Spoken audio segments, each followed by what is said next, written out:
Living History presents Abraham Lincoln, Second Inaugural Address, March 4th, 1865. Fellow countrymen, at this second appearing to take the oath of the presidential office, there is less occasion for an extended address than there was at the first. Then a statement somewhat in detail of a course to be pursued seemed fitting and proper.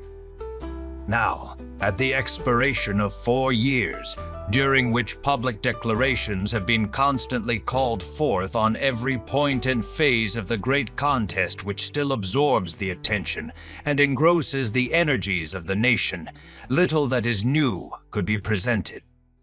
The progress of our arms, upon which all else chiefly depends, is as well known to the public as to myself, and it is, I trust, reasonably satisfactory and encouraging to all.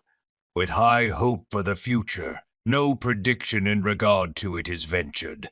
On the occasion corresponding to this 4 years ago, all thoughts were anxiously directed to an impending civil war. All dreaded it, all sought to avert it. While the inaugural address was being delivered from this place, devoted altogether to saving the Union without war, insurgent agents were in the city seeking to destroy it without war, seeking to dissolve the Union and divide effects by negotiation. Both parties deprecated war, but one of them would make war rather than let the nation survive, and the other would accept war rather than let it perish. And the war came. 1/8 of the whole population were colored slaves, not distributed generally over the Union, but localized in the southern part of it. These slaves constituted a peculiar and powerful interest.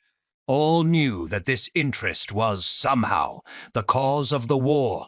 To strengthen, perpetuate, and extend this interest was the object for which the insurgents would rend the Union, even by war, while the government claimed no right to do more than to restrict the territorial enlargement of it. Neither party expected for the war the magnitude or the duration which it has already attained. Neither anticipated that the cause of the conflict might cease with, or even before, the conflict itself should cease. Each looked for an easier triumph and a result less fundamental and astounding. Both read the same Bible and prayed to the same God, and each invokes his aid against the other. It may seem strange that any men should dare to ask a just God's assistance in wringing their bread from the sweat of other men's faces. But let us judge not, that we be not judged. The prayers of both could not be answered.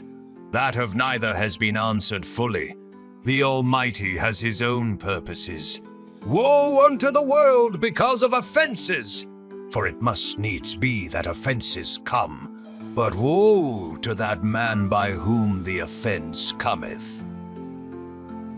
If we shall suppose that American slavery is one of those offenses which, in the providence of God, must needs come, but which, having continued through his appointed time, he now wills to remove, and that he gives to both North and South this terrible war, as the woe due to those by whom the offense came, shall we discern therein any departure from those divine attributes which the believers in a living God always ascribe to him? Fondly do we hope, fervently do we pray, that this mighty scourge of war may speedily pass away.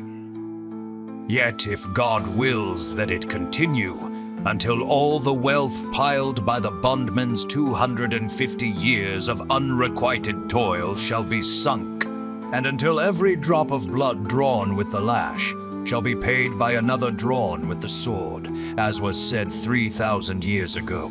So still it must be said, the judgments of the Lord are true and righteous altogether, with malice toward none, with charity for all, with firmness in the right. As God gives us to see the right, let us strive on to finish the work we are in, to bind up the nation's wounds, to care for him who shall have borne the battle, and for his widow and his orphan, to do all which may achieve and cherish a just and a lasting peace among ourselves, and with all nations.